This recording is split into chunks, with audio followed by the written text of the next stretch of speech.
আমাকে সরকার 1,74,000 টাকা বেতন দেয় এখন।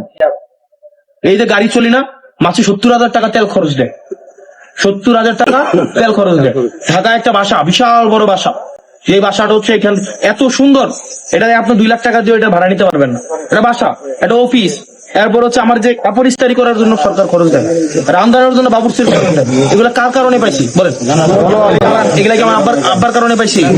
আব্বা যদি আর 100 বছর সাধনা করতো, বা আপনারা সবাই মিলেও সাধনা করলে আপনার এটা সম্ভব? এটা কি জনগণ সবাই চাইছেন বলেই তো সম্ভব হয়েছে।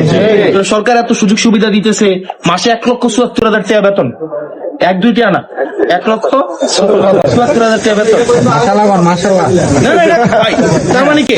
এটা তো আমার চাকরি, মাসে 30 দিন ধরেন, এটা তো আমার চাকরি না আমার, অর্থাৎ সরকার, এটা তো আমার ডিউটি। ধরেন সরকার, আমি তাহলে চুরিটা কেন করবো? আমার ধরেন আমার বিমা আছে, যারা এমপিসি তাদের বিমাও আছে। অর্থাৎ আমি যদি আল্লাহ এমন না করে, আমার অপ্রত্যাশিত ঘটনা ঘটে, আমি কি বিমার আওতায় থাকবো? আমি বিদেশে গেলে ডেলি $500 করে আমার ভাতা দিবে, তাহলে এমপির কিন্তু অনেক সুযোগ সুবিধা আছে। এরপর হচ্ছে গাড়ির লোনও ছিল, কিন্তু এটা আমরা নিব না। এরপর হচ্ছে প্লট ফ্ল্যাটও ছিল, এগুলো আমরা নিব না।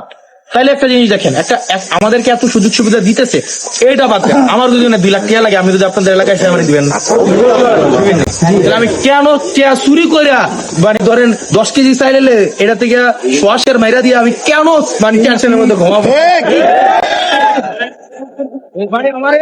আমার একটা জিনিস বুঝেন, সহজ হিসাব, আমার কি টাকাটা পড়ছে।